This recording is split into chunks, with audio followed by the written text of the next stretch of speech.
Hello and welcome to the Vita Weekly Update, where I take the news of the week and compress it into a bite-sized video.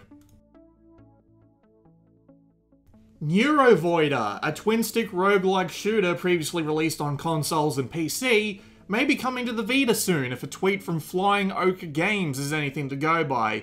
They mentioned that the game is coming to a unique island, and unless they plan on putting it on a literal island somewhere, it probably refers to the Vita Island tag referenced frequently on social networks.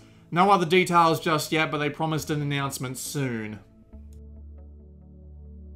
One bit of DLC this month, the Shieldbreaker extra class for Darkening Dungeon will release on the Vita sometime this month, which at this point means sometime within the next week. It also adds a few extra rooms and few extra enemy types.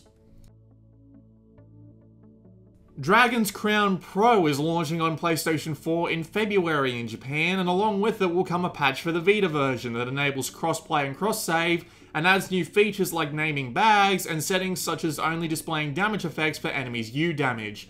It's not clear if this version, and the patch with it, is coming west, although there was a listing for it for PlayStation Experience next month that was very quickly scrubbed. Dates! Roguelike Games say they hope to have one more dungeon available on Vita in December in both regions. Romancing Saga 2 has also been given an English release window of December.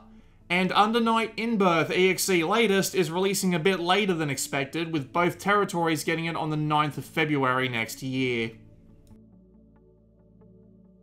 And finally this week, Moose Sinks, previously titled with a C but now with an X at the end of the name for some reason, was announced for the West for Switch this week. That part isn't relevant, but when a community member asked on Gamatsu about the Vita and PS4 versions, they were told to stay tuned for more news. Not a confirmation, but worth noting nonetheless. That's it for this week. It was a pretty empty release schedule last week, and it's pretty empty this week too, so I'm probably going to have to dig into my backlog again. Might have to chop another title from the Japan backlog, but if I can't get to that for whatever reason, I still have a dozen or so videos I made months ago that I can put up. There's no fuss. Thanks to my patrons, Richard, the other Richard, Bonfire Cow, Brian, Joey, Adam, Chen, Eric, Matthew, Miguel, Fellenbean, Alan, Raymond, Kyle, Billy, Gary, Gunnar, Yuri, David, and Blizz. Like, subscribe, comment, and share the video around if you liked it. See you next week.